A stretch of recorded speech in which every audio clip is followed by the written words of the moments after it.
Bem, amados, a gente hoje...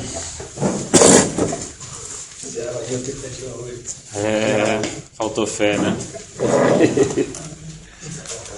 Abre mais um pouquinho para o pessoal chegar.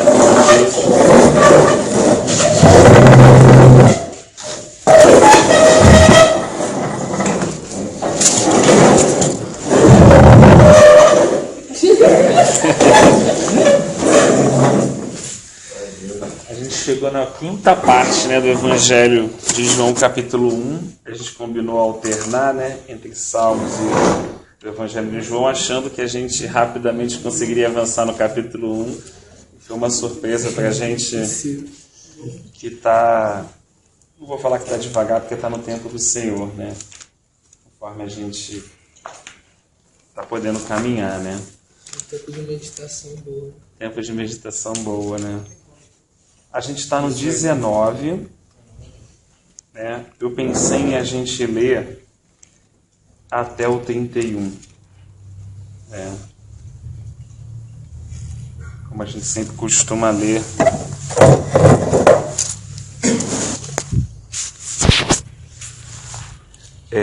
Este foi o testemunho de João, quando os judeus lhe enviaram de Jerusalém sacerdotes e levitas para lhe perguntarem: quem és tu?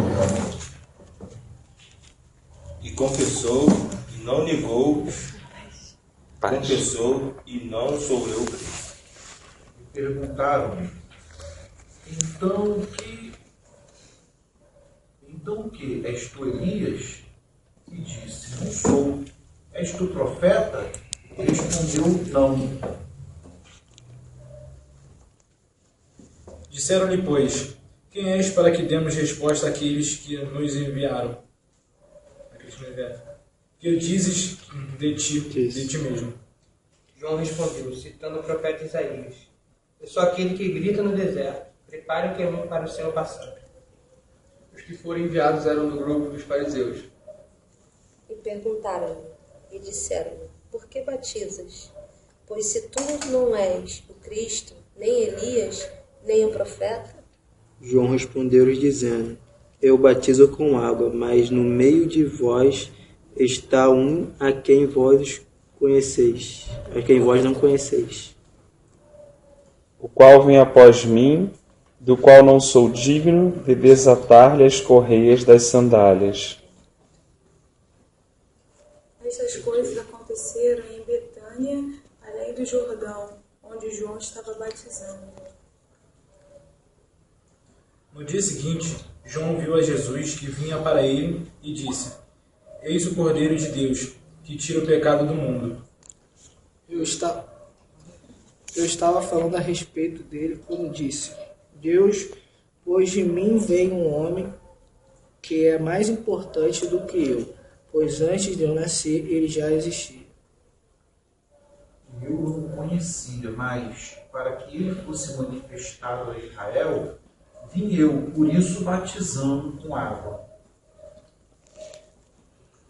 João continuou: eu vi o Espírito descer do céu como uma pomba e pairar sobre ele.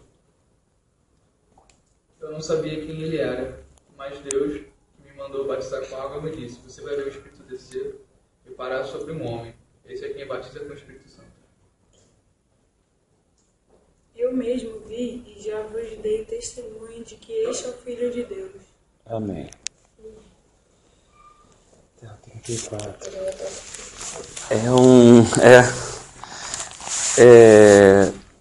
É uma reflexão assim interessante a gente meditar assim nessas palavras, nessa conversa, né? Quando a gente pensa em João, né? João Batista, na sua pessoa e na sua missão, o que chama a atenção dos irmãos assim? Quando você lembra, né, de João Batista e... Ele era excêntrico, vamos colocar assim, contextualizando, diferente. O que mais vem na cabeça de vocês assim quando a gente pensa nele, na missão que o Senhor deu a ele para fazer? Eu penso, Rafael, eu penso como o sacerdote, né? Se você for analisar o que o sacerdote fazia, né, eu acho que ele foi praticamente o último sacerdote assim, vindo, que é reconhecido por Deus na terra. Então, ali naquele momento, ele estava preparando o cordeiro para, tipificando assim, essa realidade. Uma vez a gente até conversou sobre isso, né?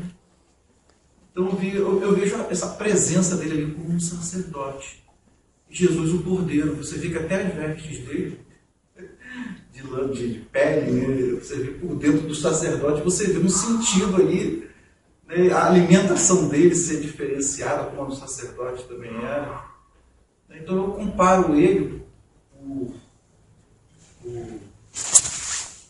revelação a isso, ao sacerdote. Não sei se eu estou... Não, mas é realmente para falar assim que quando cada um lê, né, às vezes uma coisa chama a atenção de um irmão e outro aspecto chama a atenção de um outro irmão, né?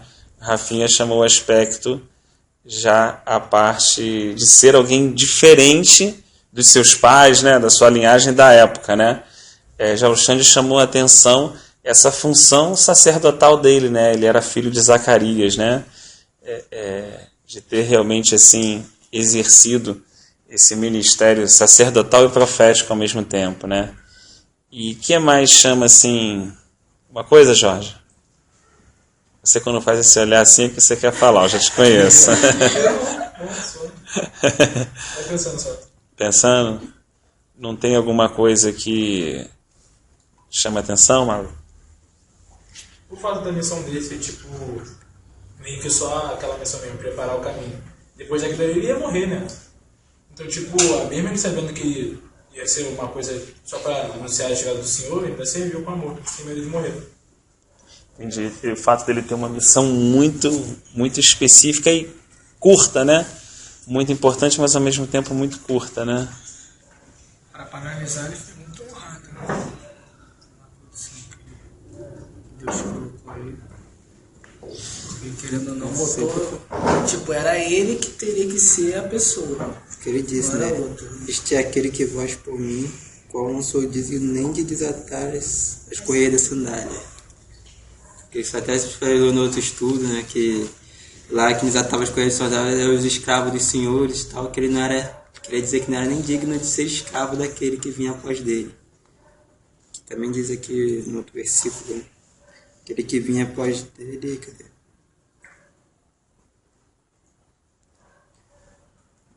Este é aquele que eu dizia, o que vem depois de mim e antes de mim, porque veio primeiro do que eu. Então, lá no 15 ainda, no último estudo. Ele veio para anunciar, né, de Cristo e, como é que fala? Confirmar, né, a missão de Cristo, né? Para Cristo batizando ele com as águas e que Deus havia avisado a ele que aquele seria o que batizaria com o Espírito Santo. Então nesse versículo que a gente leu agora, que é muito legal da missão de João. Chama a tua atenção, né? Chama bastante atenção. Né? Por que a gente está refletindo um pouco sobre isso, né?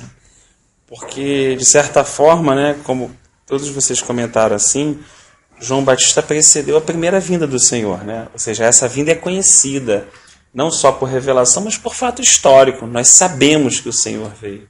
Sabemos que quem preparou o caminho dele, né, foi João Batista. Eu sabia, tipo assim, não tinha uma base como a nossa. Não tinha uma base como a nossa. Se a nossa a gente já tem. Assim, a gente tem que viver pela fé e acreditar isso aqui ou outro. Mas a gente vê e Deus comprova através de várias situações na nossa vida essa fé. Mas João Batista não tinha base nenhuma praticamente. A base dele era realmente Deus, uma coisa aqui. Então vamos lá, olha só, vamos começar a tentar costurar por aí então. Então João Batista é um cumprimento de uma profecia. Todos concordam em relação a isso? Ele diz assim, eu sou aquele a quem o profeta Isaías fala, a voz do que clama no deserto.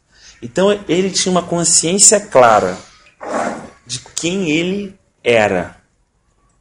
Isso é extremamente importante no reino de Deus. né? Ele, por revelação, conseguiu discernir quem Cristo era com clareza, mas ele também tinha clareza de quem ele era e o que ele precisava fazer. Esse ponto eu gostaria que a gente parasse para pensar junto. Por quê?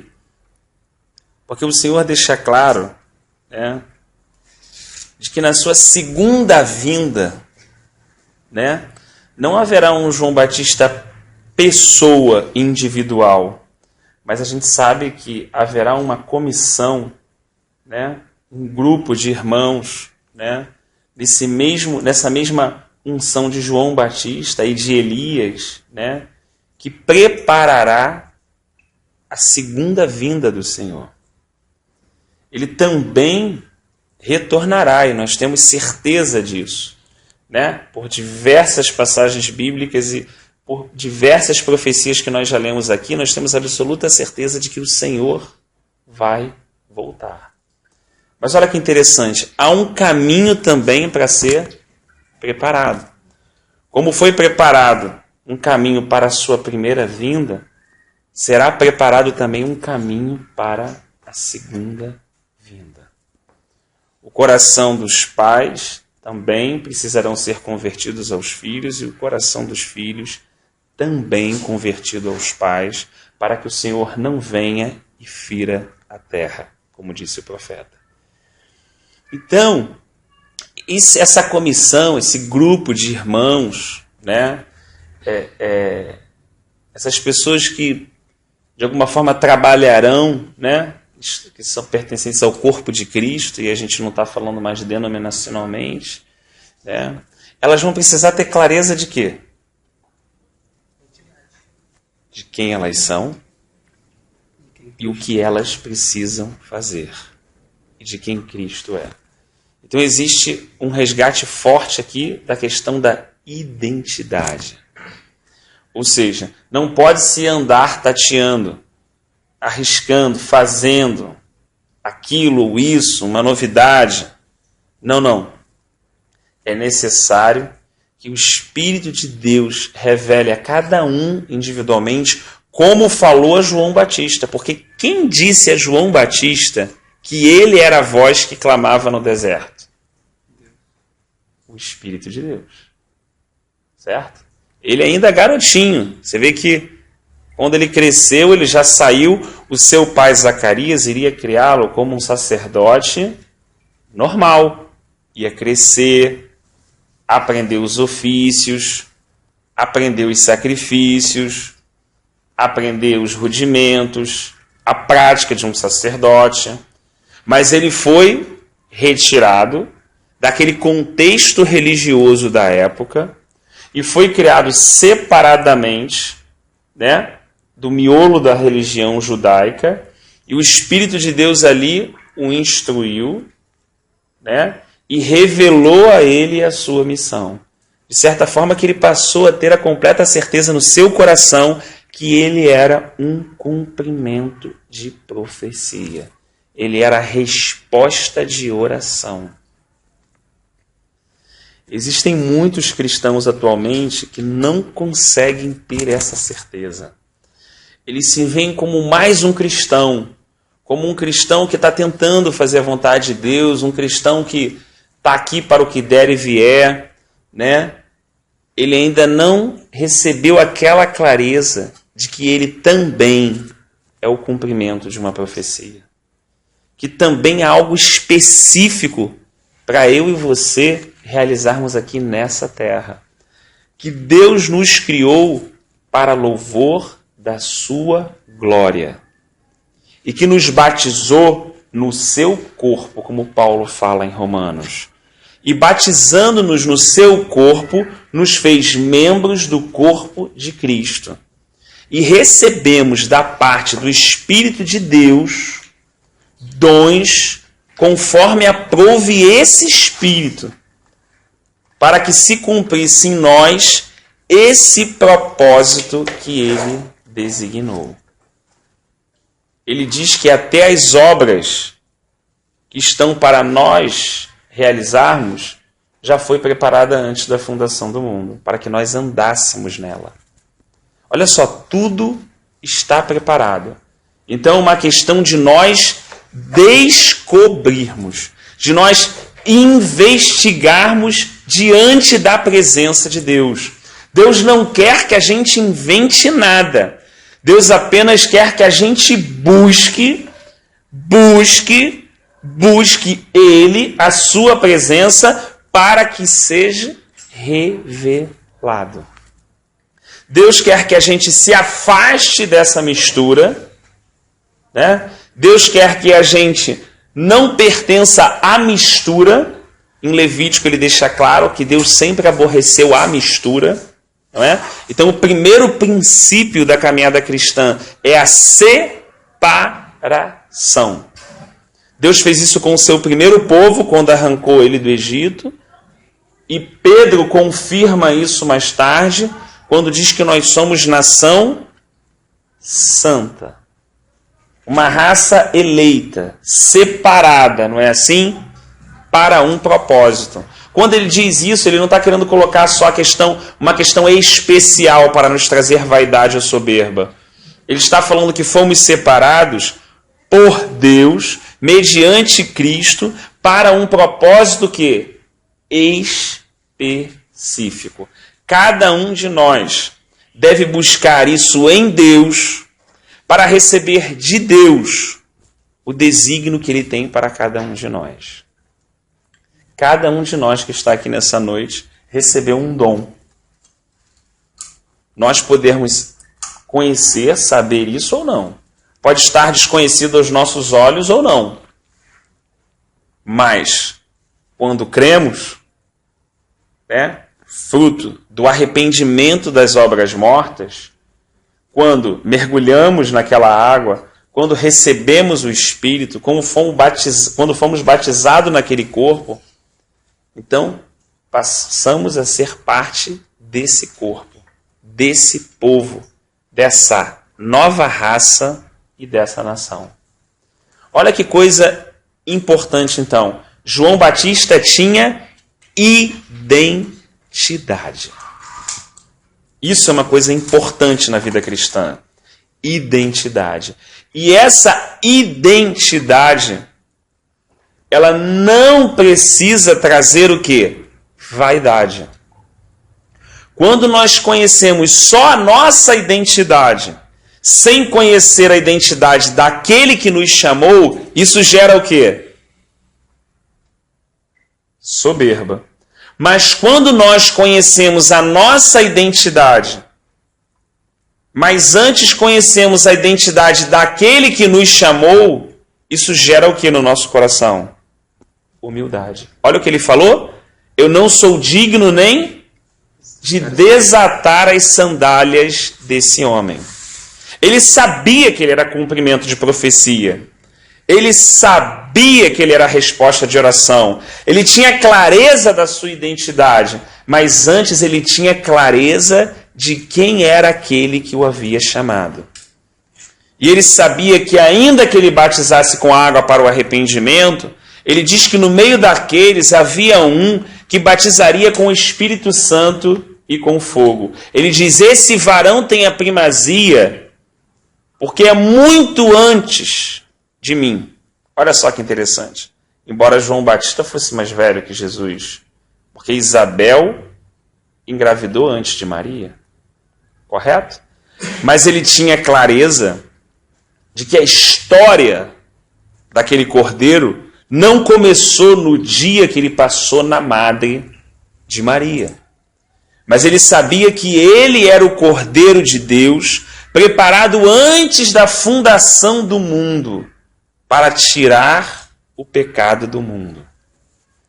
E por conhecer quem era esse Cordeiro, a sua grandeza, a sua santidade, a sua majestade, a sua origem, ele sabia que a sua missão era algo extremamente pequeno diante de quem era essa pessoa.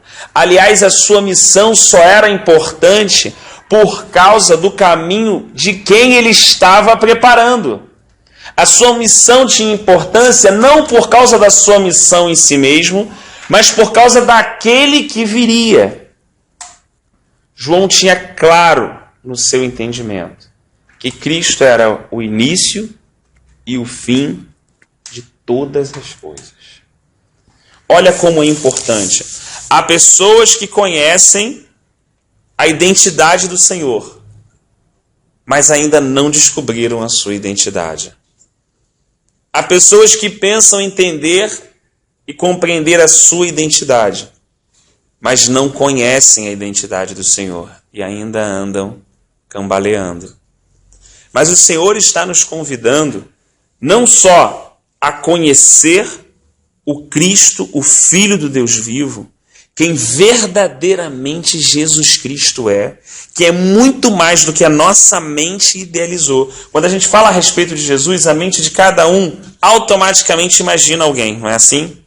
Só que, na verdade, ele é o quê? Muito além, muito maior do que essa ideia formada na nossa mente. E nós só podemos receber isso no nosso espírito. É uma revelação. E ele deseja revelar a cada um de nós quem ele é e também o motivo pelo qual ele nos criou. O que ele tem especificamente para fazer, Mário, através da nossa vida. Que nós não podemos passar o quê? Para ninguém fazer. Há muita gente tentando fazer o que uma outra pessoa faz. A gente vive um tempo de muita imitação. Imitação de pessoas, imitação de pregadores, pessoas que pregam parecido com pregadores famosos, pessoas que imitam ministérios. Nós estamos num tempo teocêntrico, onde o homem passou a ser observado e o que está sendo repetido é o comportamento do homem. Mas a geração que vai preceder o retorno do Senhor, ela não vai imitar homens, ela vai buscar a sua identidade em Deus. Ela vai receber de Deus o propósito e o desígnio para o qual ela foi criada e chamada. E essa identidade é gerada por meio do Espírito de Deus. Ainda que nós possamos e sempre recebemos do Senhor através de alguém, esse alguém não será mais o foco. A unção que está sobre alguém não será mais o foco. Porque o centro de todas as coisas será o Cordeiro de Deus. Será o Senhor Jesus Cristo. Será o cabeça da igreja. Que da mesma forma que João Batista se colocou como um nada, como um escravo, como alguém que não era digno, então esses irmãos, então esse povo que precederá a segunda vinda, terá que experimentar o tamanho da sua miséria. Não poderá ser pessoas que se acham boazinhas, pessoas que são bons crentes, sabe? Que entendem a Bíblia, que conhecem tudo e que, exercem o ministério, o serviço, os dons, não. Porque isso fará com que essa geração tropece. Veja bem, o Jorge colocou uma situação interessante. Era uma pessoa que não se importava com o tamanho ou o tempo do seu ministério. Hoje o que mais as pessoas se preocupam é o quê? 30 anos, 40 anos de ministério, 50 anos de ministério. As pessoas se preocupam em perdurar o seu ministério. Quando, na verdade, o seu ministério, entre aspas, já deixou de ser a ênfase. Não pode ser o foco. A obra que está sendo feita não pode ser o foco. Os dons não pode ser o foco. A capacitação não pode ser o foco. O conhecimento não pode ser o foco. Porque o foco é o Cordeiro de Deus, que primeiro veio como Cordeiro e agora voltará como leão. Essas pessoas não poderão apontar para um lugar, elas não poderão apontar para um ministério, elas não poderão apontar para um homem ungido, elas não poderão fazer discípulos de si mesmo, mas elas deverão estar aptas e capacitadas a apontar para Cristo, para discipular pessoas que se tornem discípulos de Cristo, para pessoas que cresçam em Cristo. No versículo seguinte, diz que João estava outra vez na companhia de 2 de seus discípulos e vendo Jesus passar, olha só, ele disse novamente, eis o Cordeiro de Deus.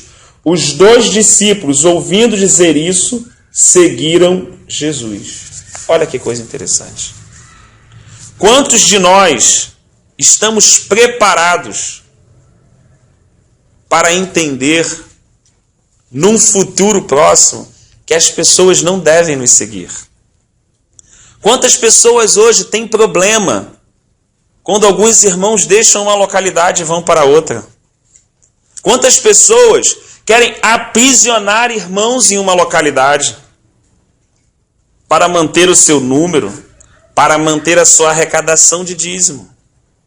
Quantas pessoas ainda não entenderam que as ovelhas não são delas, mas que o verdadeiro e grande pastor é o Senhor Jesus Cristo, que deu a vida pelas ovelhas? Trazendo uma palavra de equilíbrio. É claro que, como Pedro colocou bem, nós devemos tornar esse trabalho fácil para os anciãos da localidade.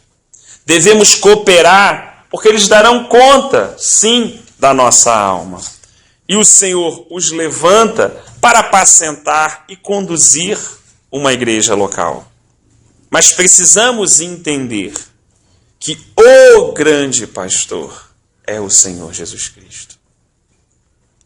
Quantas vezes o que na verdade nos projeta é aquilo que nos faz tropeçar. As coisas espirituais que buscamos, mais tarde, travam o crescimento, a maturidade.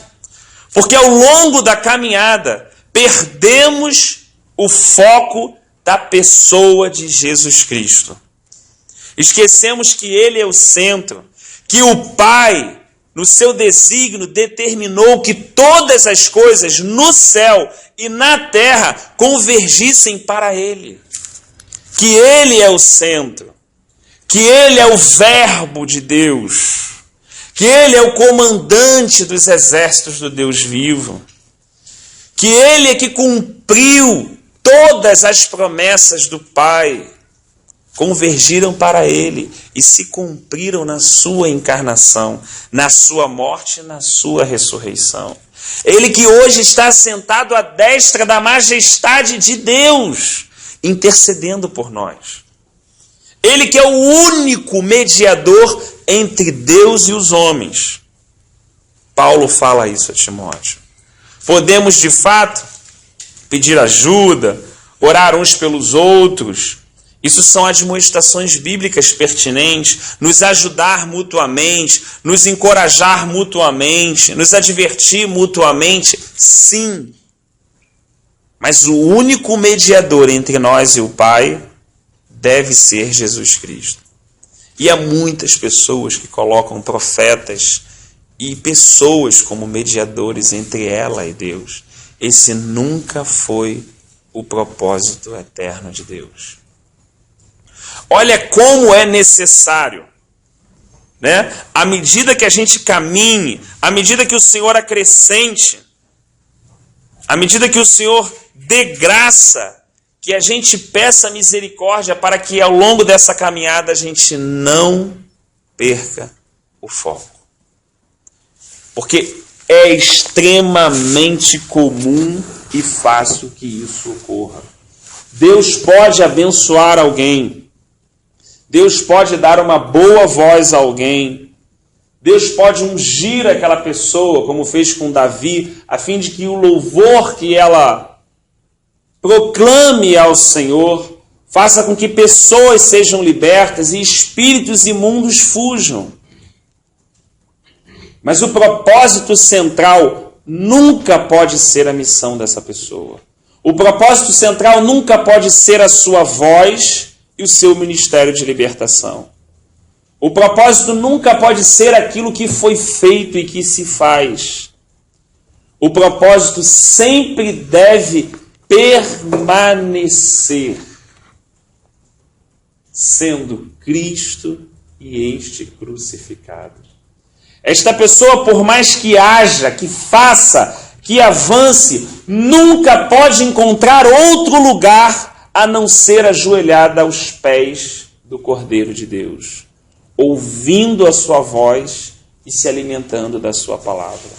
Não há nenhum outro lugar. Esse é o único lugar que nos cabe, aos pés do Senhor. E a ideia que se passa de algumas gerações é que olhamos alguns homens e queremos alcançar esses lugares. Queremos alcançar alguns títulos. Queremos a qualquer custo que Deus haja através de nós. Quando deveríamos ter como premissa no nosso coração as palavras de Paulo, dizendo aos irmãos em Roma que nós fomos predestinados a sermos a imagem do seu Filho. O propósito dele é imprimir a sua imagem em nós. É poder caminhar e poder declarar, não por esforço próprio, mas por resultado da obra do Espírito Santo, que agora não vivo mais eu, mas Cristo vive em mim. É nesse viés que nós devemos nos encorajar. É dessa forma que nós devemos nos animar a descobrirmos em Deus a nossa identidade, sem perder de vista a identidade dele e quem ele é. Ele era, é e será eternamente. Na nossa mente, no nosso coração, nós não conseguimos alcançar a sua grandeza. Pode falar. É interessante quando Jesus fala assim: venha a nós o teu reino, seja feita a tua vontade. Você vê como é que a igreja hoje está fora de foco, fora de propósito, porque nós não estamos preocupados em fazer a vontade de Deus, mas a nossa. Nós temos estabelecido um reino onde nós temos colocado o nome de Deus, mas não é, Senhor. É um reino de homens. Você vê as construções, os megas templos, o foco não é nas almas, o foco é verdadeiramente em volume, né? E essa proposta pela oração do Senhor não foi essa. Né? Uma observação que fortaleceu o que você está dizendo. É verdade. E, irmãos, aquilo que a gente teve oportunidade de falar de manhã lá com os irmãos, compartilhar no batismo, né? Isso é uma grande verdade, né? As minhas falhas, elas sempre estão muito relacionadas a isso, né? Quando Deus começa uma obra na nossa vida, a gente precisa decidir se a gente dá foco a começar pelo muro ou pelo altar. Sabe? Nós sempre temos a tendência em começar pelo muro. Sabe? Nós queremos confiar na estrutura. Nós queremos confiar no fruto do ministério que o Senhor nos deu. Nós queremos confiar, mas não confiar numa promessa que Deus deu, e sim confiar na promessa em si mesmo, como um fim. Entende? Porque a gente acha que é o muro que vai garantir o sucesso. Jerusalém acreditou piamente nisso, que o muro dela seria a sua paz e a sua segurança. E Deus mostrou que o dia que Israel deixou o altar, os muros foram derrubados pelos seus inimigos. Então, como é importante entender que a segurança está no altar. É o altar que promove a segurança. É o relacionamento que cada um de nós firma, estabelece e segue com Deus, é que gera a verdadeira paz e a verdadeira segurança. O tempo se passa, nós olhamos ao redor como judeus e entendemos que os muros podem manter algumas coisas fora. Não podem. Elas não podem. É uma questão de tempo, nós confiamos. Como Israel, muros altos que caem. Né? Mas o amor, a devoção, a relação pessoal com Jesus Cristo, é aqui que realmente está todo o segredo. Né? Eu lembro de um irmão, Otmani, do século XIX, um irmão que viveu muito para o Senhor e que pôde edificar, ser um instrumento para edificar muitas igrejas na China, na época de perseguição. Depois de 20 anos na prisão, entre sendo libertado e preso até a sua morte, próximo da sua morte, ele faz uma oração interessante, que alguns irmãos registraram. Ele fala assim: Jesus, faria tudo de novo. Tudo. Tudo. Não pela igreja. Não pelos irmãos. Mas por ti. Quem faz pelo povo se frustra o dia que o povo apedreja ele. Quem faz pela chamada igreja se frustra o dia em que recebe uma reação que não esperava. Mas aquele que faz por Jesus Cristo jamais se frustra. Grande parte das nossas frustrações não estão no outro. A culpa não é o de fora. A culpa está no nosso próprio coração que confiou nos muros. Deixamos o altar para buscar segurança no muro. E toda vez que nós realizamos isso, nós experimentamos frustração. Mas não há um exemplo que nenhum homem pode citar que invalide o que a palavra de Deus diz. Bem-aventurado é o varão que confia no Senhor. Ele é como árvore plantada junto a ribeiros, que mesmo no verão, no calor, a sua folha permanece verde e ele dá o seu fruto no determinado tempo. Essa é uma verdade incontestável, inabalável. Aqueles que confiam no Senhor são como os montes de Sião, que não se abalam, mas permanece para sempre. Na verdade, nós externalizamos a culpa. Nós colocamos as responsabilidades em como as pessoas nos tratam. E grande parte das tristezas, fracassos e decepções que temos não são responsabilidade do outro. Nós demoramos. Eu demorei muito para enxergar isso. Na verdade, alguém que põe a sua confiança extremamente no Senhor jamais se frustra. Glórias a Deus por todas as frustrações, porque são sintomas, como uma doença que chega à pele, para nos mostrar que o problema não é o sintoma. O problema não é a frustração, mas o problema é aonde eu pus a minha confiança.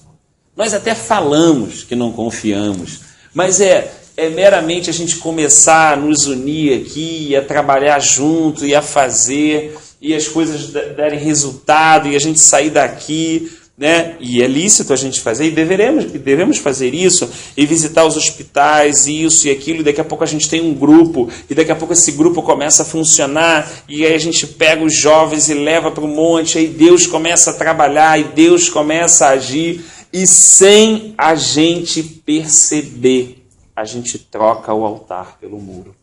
Daqui a pouco, grande parte das nossas preocupações estão na obra e não no dono da obra. Grande parte da nossa sensibilidade está na obra e não no Senhor da obra. Todos nós estamos suscetíveis a isso. E isso acontece com todos nós. devemos só pedir graça a Deus, misericórdia, Senhor, que não sejamos capturados pela obra, mas pelo teu coração. Que não nos importe o tamanho e os anos daquilo que tenhamos que fazer para o Senhor, ou se aquilo é importante ou não aos olhos dos homens. Que nunca venhamos a perder a sensibilidade do nosso coração de para quem estamos fazendo isso. As perguntas nunca devem ser se devemos bater palma ou não, se devemos pular ou não, se devemos ficar de cabeça para baixo ou não, e criar o conjunto de regras de como faz ou não faz. As perguntas deveriam ser: para quem nós batemos palma? Para quem nós pulamos? E olha que nós podemos começar batendo palmas para Ele e terminar batendo palma para o resultado da obra que foi feita. Esse é um risco que todos aqueles discípulos em instâncias diferentes passaram e atravessaram e deixaram como registro para nós. O próprio Davi. Antes, o que era grande para ele era o quê? Senhor, porque como o céu se alteia da terra, grande é a tua misericórdia. Como o Oriente está distante do Ocidente, assim o Senhor afasta de nós as nossas transgressões. Mas num período da sua caminhada que ele falou, vamos contar o tamanho do nosso exército. Percebe que é uma questão de visão para onde se olha, para onde se quer enxergar a grandeza. Se olha para a oliveira verdadeira ou se olha para os frutos dessa oliveira. Se olhamos para o Senhor da obra ou para a obra do Senhor. Se buscamos nos aprofundar apenas na palavra do Senhor ou no Senhor da palavra. Se queremos de fato nos mover aonde? Na igreja do Senhor ou no Senhor da igreja. Essa pequena inversão custa muito caro a nossa caminhada cristã. Custa muito caro na nossa jornada cristã. E às vezes nós levamos anos patinando sem perceber que esses valores foram invertidos. E que nós fazemos tudo para a igreja do Senhor, mas muito pouco para o Senhor da igreja. Que nós estudamos 15 anos a palavra do Senhor, mas poucos minutos tivemos na presença do Senhor da palavra. Esse é um risco que o nosso coração caído está constantemente, assim, possível de sofrer. Por isso, o que o Senhor diz? Que o coração contrito e quebrantado, ele se agrada, ele não despreza, não é assim? O que Deus busca sempre? Um povo humilhado. Se o meu povo, que se chama pelo meu nome, se humilhar, se arrepender, chorar, como ele quer o povo dele? Como ele quer os sacerdotes? Chorando entre o alpendre e o altar. Chorando. Como ele quer os intercessores? Como Daniel, ainda que tenha uma vida íntegra, eu pequei, eu faço parte do povo. Não são eles, sou eu também, eu vivo no meio disso. Tenho parte nisso. Onde ele quer os seus profetas? Com o coração vibrando de temor e trazendo uma palavra para que o povo possa retornar a Deus e não curando superficialmente as feridas, dizendo paz, paz, quando Jeremias disse não há paz. Olha, essas coisas devem saltar no nosso interior.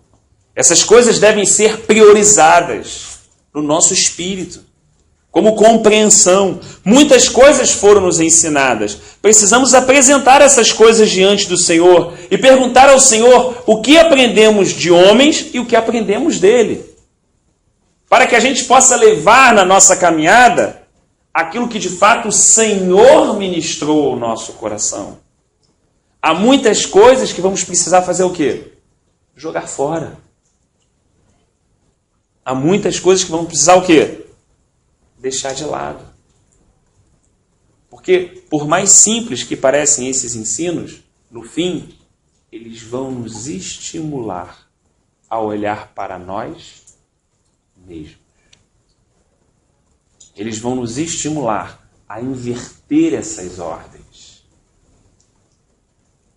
E quando a gente se afasta do altar, quando o altar não é visitado, a sensação de vazio é grande. E quando a sensação de vazio entra, só sobra olhar para o muro. Só sobra construir alguma coisa para me proteger.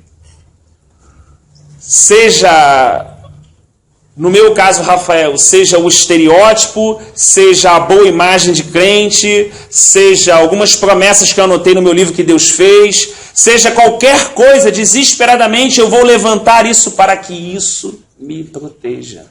Porque o vazio já entrou. E o vazio entrou junto com a frieza, porque o altar deixou de ser visitado. O dia que o encontro entre Deus e Adão se findou, no entardecer do dia, o que sobrou foi trevas. Ele é a verdadeira luz do mundo. Ele disse, eu sou a luz do mundo. Aquele o quê? Que vir após mim jamais andará em trevas. Então, vir após mim dá uma ideia de continuidade. Não dá uma ideia de interrupção. Eu não posso fazer hoje, não fazer amanhã, fazer depois de amanhã, não fazer no quarto dia, não. Ele não dá essa opção. É algo contínuo. É algo que dependa que eu esteja o quê? Nele. Se eu não estiver nele, então, com certeza, o vazio entra no meu coração. E eu vou procurar muros. Vou procurar irmãos que têm muita unção, vou procurar consagrações, vou procurar montes. Olha só, não que haja problema da gente fazer todas essas coisas, porque nós não estamos falando das coisas, nós estamos falando da confiança do nosso coração. Há problema numa vigília? É claro que não, devemos estimular para estarmos todos lá. O problema não é esse, o problema é quando confiamos nisso. É quando estamos ali assim, quando é que Deus vai falar com a gente? Será que Deus vai falar daquela situação que eu estou pedindo? Será isso? É quando, na verdade, nós não estamos ali por causa dele, mas por causa de alguma coisa que nós esperamos que ele faça por nós. Então isso se tornou muro. Isso deixou de ser altar. Por isso é que Esdras começou a sua obra reedificando o altar. Tinha inimigo, tinha arma, tinha Sambalá, tinha Tobias, tinha todo mundo em volta deles. Mas eles sabiam que se o altar de Deus estivesse restaurado, se os sacrifícios daquela época toda a tarde fossem realizados, olha só, a ideia da continuidade, a ideia do fogo que não podia se apagar o quê? No altar. Era uma responsabilidade, Jorge. O fogo estava lá, o candelabro estava lá,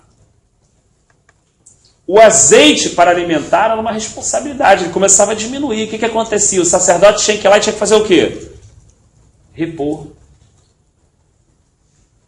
Veja bem, veja que coisa interessante. Essa unção não era para ele, era para manter o quê? A luz acesa.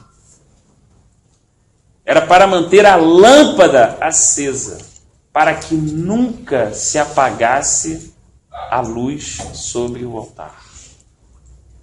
Então, essa luz que o Espírito de Deus acendeu sobre a nossa vida, os irmãos não viram lá naquele dia de Atos o quê? O que eles viram lá sobre a cabeça das pessoas? Quem lembra? O que eles viram lá em Atos? Atos 2. Né? Eles viram assim, como tivesse um um foguinho descendo sobre a cabeça das pessoas, não é assim? Assim, caramba, tem como, né? Eles começaram a falar em outras línguas.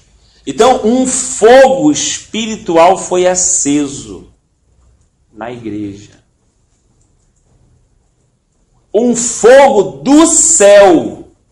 Não foi um fogo da terra. Um fogo do céu. E quem deve manter esse fogo aceso? Quem tem essa responsabilidade, Rafinha? Nós. Por isso Paulo diz o quê? Enchei-vos do Espírito. Em todo tempo ele diz, não vos embriagueis com vinho, mas enchei-vos do Espírito Santo. Então, o fazer é uma consequência. É uma consequência desse fogo, dessa lâmpada acesa. Fala, gente. Para confirmar assim, o texto que você acabou de dizer, Colossenses capítulo 1, versículo 15, qual é a imagem do Deus invisível, produzindo toda a criação, porque nele foram criadas todas as coisas que há nos céus e na terra, visíveis e invisíveis, sejam tronos, sejam dominações, sejam principados, sejam potestades, tudo foi criado por ele e para ele. Ele é antes de todas as coisas, e todas as coisas subsistem por ele. Ele é a cabeça do corpo da igreja, e o princípio e o primogênito dentre todos os mortos, para quem tudo tenha preeminência, porque foi do agrado do Pai que toda a plenitude nele habitasse, e que, havendo por ele feito a paz pelo sangue da sua cruz, por meio dele reconciliasse consigo mesmo todas as coisas. Coisa muito profunda. Isso que você está falando é muito profundo, mas pode ser a palavra do apóstolo Paulo, né? E reconciliasse consigo mesmo todas as coisas, tanto que estão na terra quanto que estão nos céus. É interessante porque foi do agrado do Pai toda a plenitude dele habitasse, e que, havendo por ele feito a paz pelo sangue da sua cruz, por meio dele reconciliasse consigo mesmo todas as coisas. É muito profundo isso, né?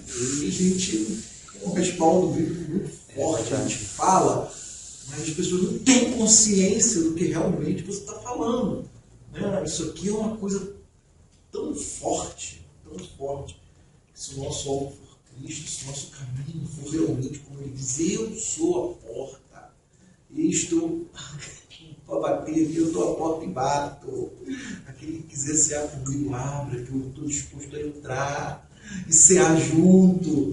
É uma coisa tão linda, coisa tão preciosa, que a gente perde os valores, os sentidos do que realmente nós estamos falando, né? O Deva gosta muito de uma passagem que diz, né, agora que nós morremos com Cristo e ressuscitamos com Ele, né, devemos estar assentados, né, nas regiões celestiais com Ele, devemos pensar nas coisas lá do alto. E às vezes isso passa realmente despercebido, né? É aquela história, Jesus na mente de muita gente se torna um Deus que pode ser controlado. Agora o Senhor prometeu, o Senhor vai fazer. O Senhor não mente, o Senhor tem que fazer. Agora o Senhor vai cumprir. O Senhor falou. A pessoa não consegue entender que Jesus não é o produto da mente dela. Que Ele é Deus. Que Ele é soberano. Que Ele é autônomo. Que Ele está fora de mim. Que Ele era, é e será eternamente. E que o chamado é eu conhecer Ele, seja na alegria ou na tristeza, seja acertando ou errando, conhecendo o seu caráter. Porque Ele é, eu não sou. Eu sou homem mentiroso. Ele é Deus. Ele não é homem para mentir, nem filho do homem para se arrepender. Quem fez essa obra que o Xande leu foi Ele. existia tanta coisa desordenada no universo, porque existia o problema da terra, existia o problema da terra, por causa da falha de Adão. Mas existia problema no céu? Sim, também, porque houve uma rebelião liderada por um querubim ungido. E o fruto dessa rebelião do céu foi a precipitação desses anjos para fora do céu. Pedro diz que o Senhor não permitiu que eles permanecessem em sua morada inicial. Mas olha, se houve uma rebelião, houve uma mácula. Por meio da cruz, ele ordenou todas as coisas do céu, todas as coisas da terra. Na cruz, Jesus Cristo ordenou todo o universo. Ele reparou todas as coisas que foram deformadas, seja no céu ou seja na terra. Ele é muito grande. A obra dele foi muito profunda. Foi além da minha declaração que Jesus me salvou. Foi algo muito maravilhoso. Aliás, diz no fim, tem uma passagem muito bonita que Paulo relata, que no fim os céus dos céus vão olhar e vão se maravilhar com o desfecho da obra do Senhor. E a gente acha que só a gente se impacta, não? Os serafins, os querubins, os 4 seres viventes, eles vão olhar, porque eles estão em contínuo crescimento. Eles não são estáveis. Os anjos do Senhor são o quê? Ministros de fogo, que trabalham para ele, a fim daqueles que vão herdar a salvação. Então, eles estão debaixo da ordem do Senhor. Vai lá, fala isso, revela isso, vai lá, vai levar a Daniel, vai a Maria, vai a Zacarias, vai não sei o quê, papapá. Eles estão todo dia aprendendo com Deus também. Eles estão crescendo também. Eles não são seres estagnados. Ninguém que está próximo de Deus está estagnado. Todos que se aproximam de Deus e que servem a Ele estão o quê? Em contínuo crescimento. A vida eterna é essa, que conheçam a Ti como o único Deus verdadeiro e a Jesus Cristo a quem enviaste. Conhecer Deus, prosseguir em conhecer Ele, é a própria vida eterna.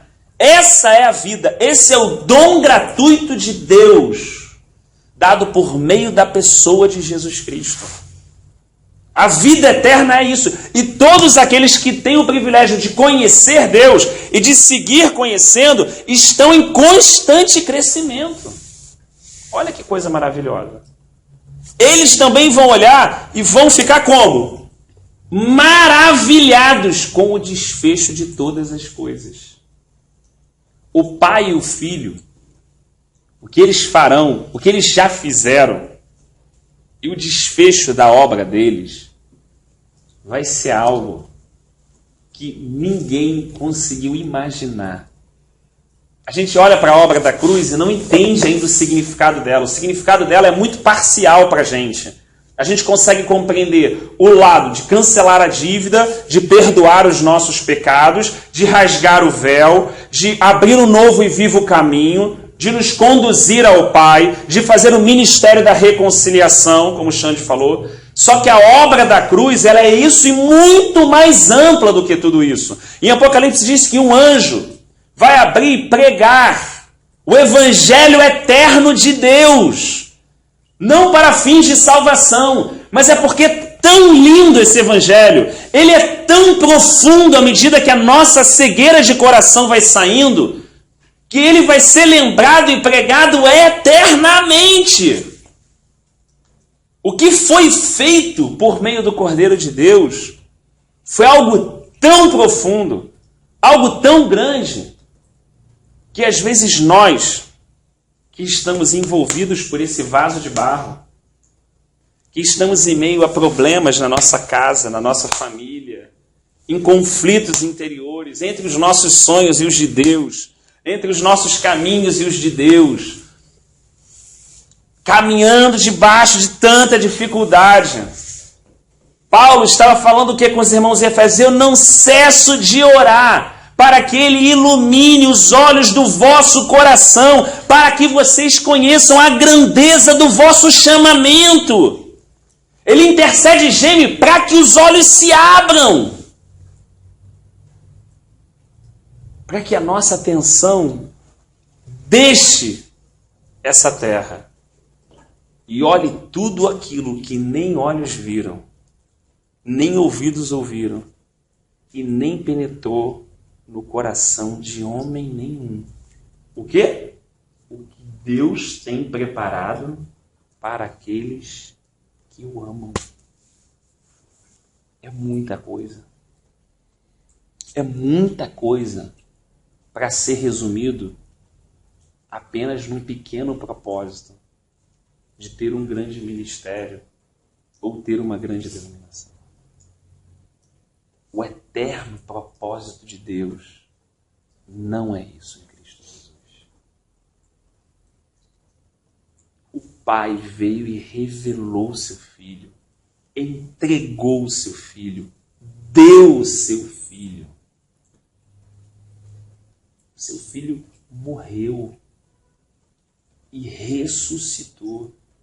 Você acha que o Senhor de todas as coisas que existe, como foi lido, onde todas as coisas foram criadas, não só as visíveis, a terra, o céu, o mar e tudo o que neles há, mas todas as coisas invisíveis, tronos, potestades, todas as coisas, você acha que ele morreu?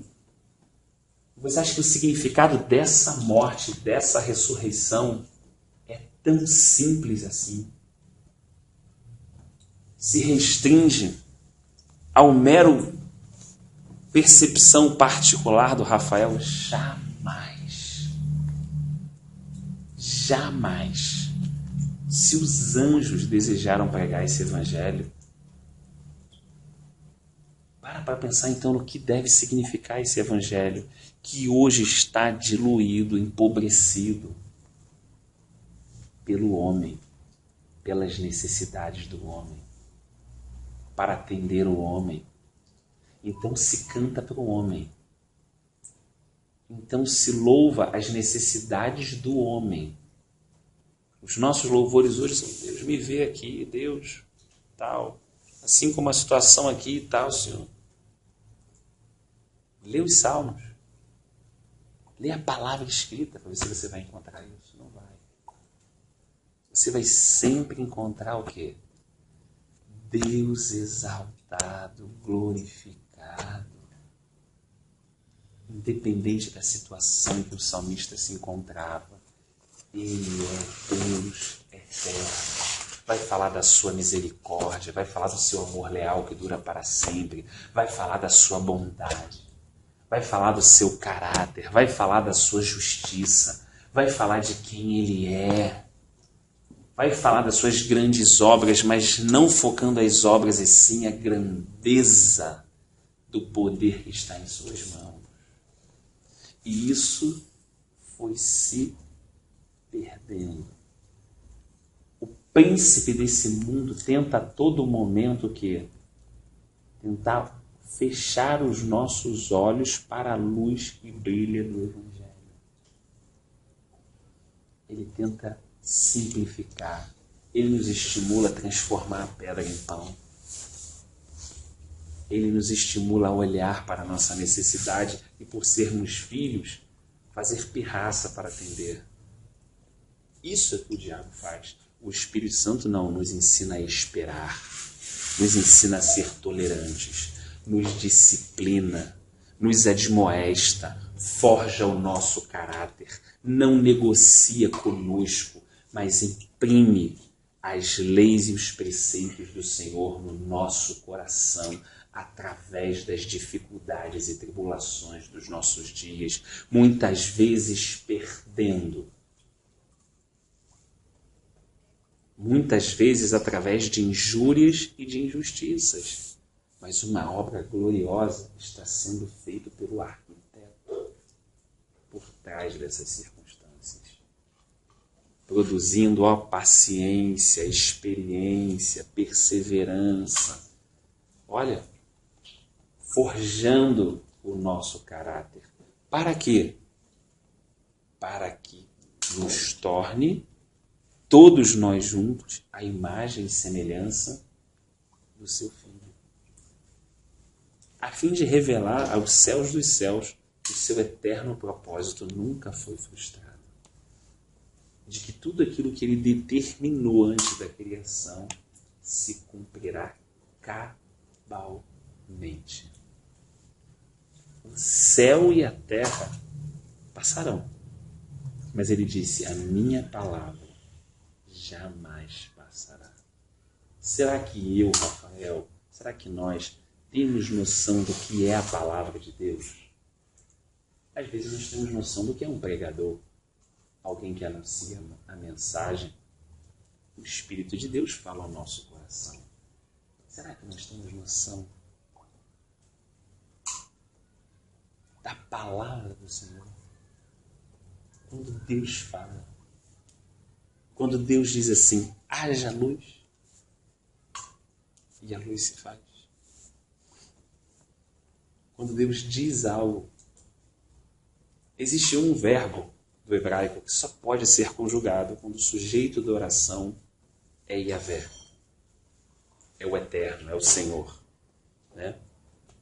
Porque toda vez que alguém cria alguma coisa, e existe até algo, né, que é dito pelos homens, né, que nada é novo, nada se cria, tudo se transforma, né? E essa declaração faz parte de uma limitação, né, dos estudiosos. O homem, de fato, quando ele cria alguma coisa, ele precisa da matéria-prima. Para ele fazer o alumínio, ele precisa da matéria-prima. Para ele poder produzir um metal, ele precisa da matéria-prima. Esse verbo define tudo aquilo que é feito quando a matéria-prima é o nada. Então ele só pode ser conjugado quando Deus é o sujeito dessa oração. A matéria-prima de Deus é o nada. Ele não precisa de nada para fazer tudo o que ele quer. Já parou para pensar nisso? Nós sempre, quando temos nossos planos, precisamos de alguma coisa para atingir nossos objetivos. Nós precisamos de algo para, em função daquilo, criar o outro. Deus, ele faz tudo do nada. E esse é o nosso Deus, esse é o nosso Senhor. Como nós vamos argumentar, como nós vamos dialogar com Ele, dizendo que, poxa, Senhor, mas para mim não dá, eu não vou conseguir fazer isso, eu não tenho condição, eu não sei pregar, eu não sei ler, Senhor, eu não sei louvar. Como é que você acha que você vai conseguir explicar isso para Deus? Não, mas isso que o Senhor está me cobrando já para eu fazer, Senhor, eu não consigo, o Senhor conhece, né? O Senhor sabe como eu sou, jamais eu vou fazer aquilo. Como cada um de nós vai conseguir explicar isso para Ele, quando Ele já revelou para nós quem Ele é. Que Ele não precisa de nada que está dentro de você e de mim para fazer tudo o que Ele designou antes que a gente passasse pela madre da nossa mãe. O que nós precisamos? Nos livrar desesperadamente das nossas desculpas. Precisamos nos livrar das desculpas. Nós estamos usando desculpas como muro. Nós não temos como dar desculpas. Nós não temos como argumentar com esse Deus. A única coisa que podemos falar sim é até falar a nossa condição, como Moisés falou. Mas o fim dessa conversa tem que ser o quê? Você pegando o cajado e indo para o Egito.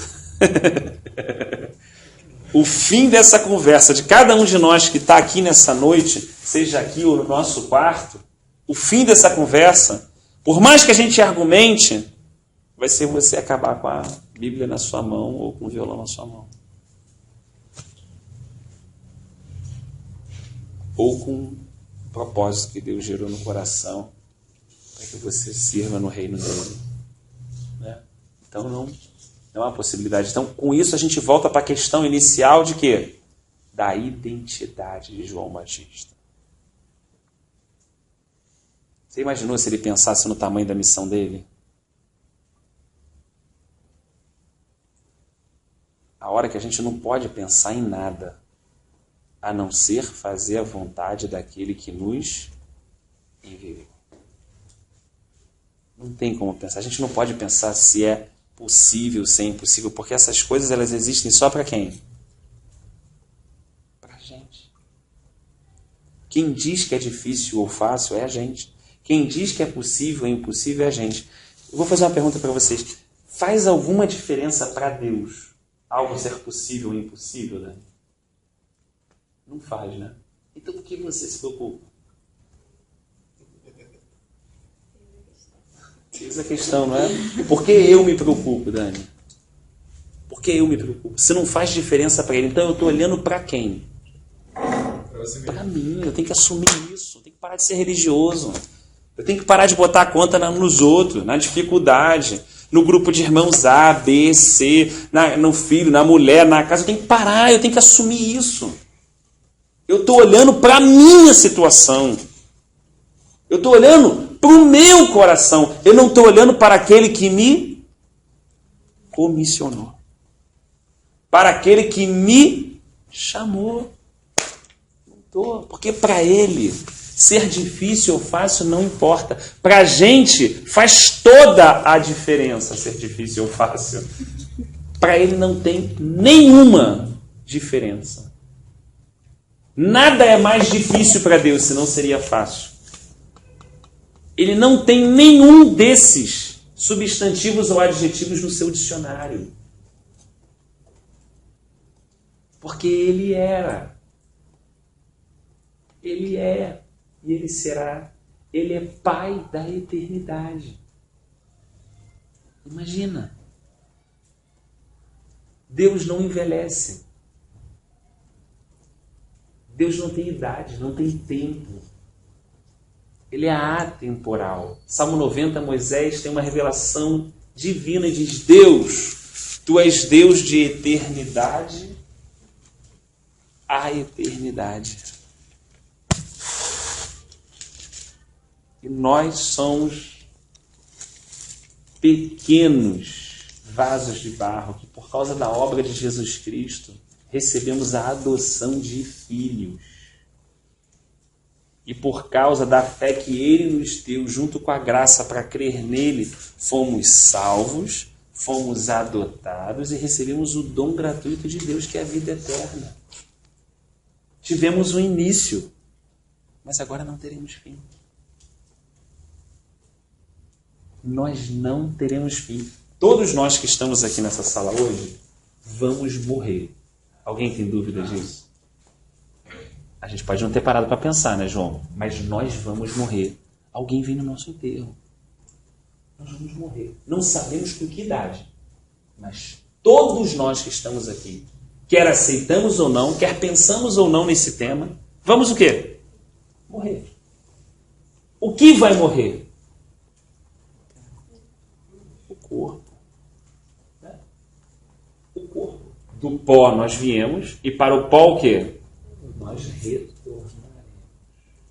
Mas Paulo diz que nós recebemos como penhor. Já foi a casa lá na Caixa Econômica lá deixar o ouro lá para pegar o dinheiro? Nós recebemos como penhor dessa promessa o Espírito Santo que habita dentro de nós, para testificar a nós que essa promessa é verdadeira, ela não é conto de fadas e ela nem é uma história. Todo o aspecto da eternidade é real. Que Deus é eterno e Deus é real. Jesus falou assim: todos aqueles que creem na minha palavra não vão morrer, mas já passaram da morte para a vida. Vida eterna. Vida eterna, João. Nós temos e recebemos o privilégio da vida eterna. A morte não vai ser o nosso fim. Sabe porque ele fala que já passaram da morte, tipo, quando isso aconteceu na cruz, não é com ele. Na cruz. Ele já está saindo da morte e já veio para a ressurreição, que seria a vida. Perfeito. Jorge, é o que Paulo fala divinamente em Romanos. Na cruz não era só Cristo, era Ele e nós. Nós morremos com Ele e ressuscitamos com Ele em novidade de vida. O cristão que tem medo de morrer nunca vai experimentar o poder da ressurreição. O cristão que tem medo da tristeza nunca será tomado da verdadeira alegria da salvação. É necessário perder para ganhar, não ser para se tornar, morrer para viver, porque no reino de Deus, o qual nós fomos inseridos, todas as leis e princípios são completamente opostos a tudo que existe no reino das trevas. Então, se nós sabemos isso, vamos nos importar em perder? Ainda que no início do aprendizado, vamos, por causa da nossa humanidade. Mas quanto mais a gente caminha, quanto mais a gente veja que isso é uma realidade, além da gravidade, eu posso acreditar nela, não. Ela existe. O fato de eu não acreditar, João, faz ela, anula ela? Quantas vezes eu vou precisar deixar esse copo cair no chão para saber que a lei da gravidade é real? Quantas vezes Deus vai permitir que eu perca para eu entender que no mundo espiritual só se ganha perdendo? Só se é exaltado sendo humilhado. Só se torna algo nele aquele que não é nada. Então, dá para entender por que o Espírito de Deus que vai nos conduzir ao deserto é o Espírito de Deus que vai colocar a gente nessas circunstâncias que não são confortáveis e que a gente, a priori, no início da caminhada, não gosta e não quer de jeito nenhum. Mas dá para perceber por que ele vai, João? Aquela voz que você comentou, que veio no teu coração quando você estava lá no espelho, e você falou assim. Foi uma experiência bonita que o João, né, compartilhou.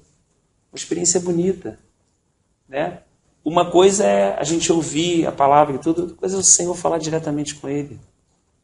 Carinhosamente. É assim, João? Olha como é que o nosso Deus é. Ele está atento a todo o nosso viver. E totalmente envolvido e comprometido nas mudanças que Ele está estabelecendo para a nossa vida. Não vai medir esforços para nos cercar.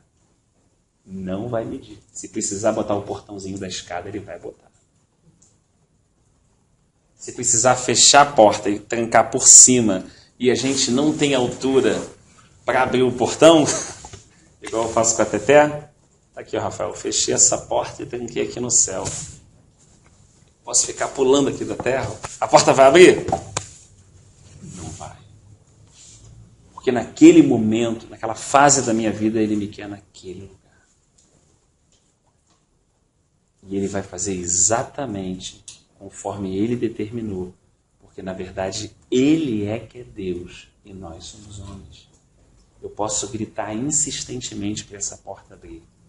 Mas o que vai estar em pauta, mais uma vez, não é o fim dessa circunstância da minha vida, se a porta vai se abrir ou não. O que está em pauta é todo o relacionamento que está sendo desenvolvido nessa circunstância.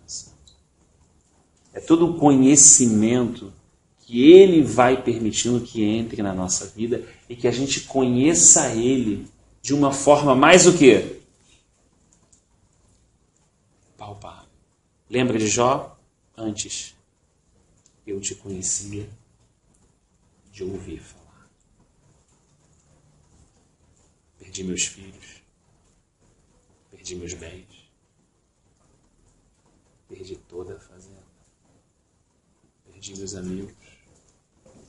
Mas agora, eu conheço de contigo andar. Quando a gente para pensar o que valia mais, conhecer Deus de andar? Ou todos os bens que ele tinha?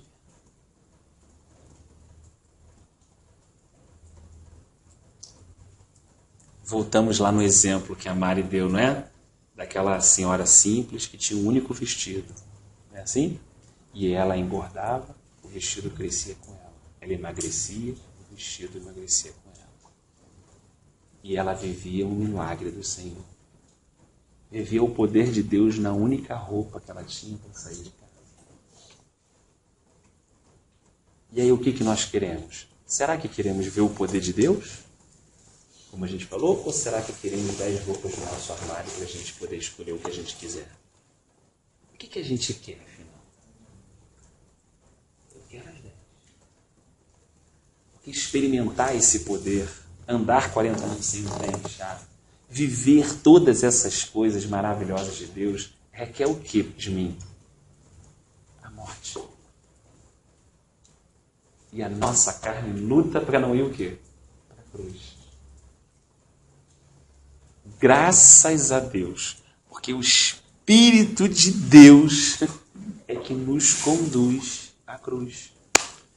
É Ele que trata a nossa vida, João, para nos levar a uma morte diária, como Paulo falou, porque somos como ovelhas indo para o matador.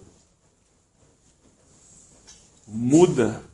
A ovelha não faz, né, igual o boi faz, né? Ela vai, sabendo que vai morrer, vai mudar. Diz que o Cordeiro de Deus foi para o matadouro, para a cruz, mudo. A gente, por causa da nossa natureza, a gente esperneia. Só que o que a gente não sabe, a gente esperneia porque a gente tem medo da morte, só que a gente não consegue entender. Por isso que é só pelo Espírito de Deus que lá na cruz nós vamos experimentar também o poder da ressurreição da vida. A lei que Paulo fala de Romanos 8.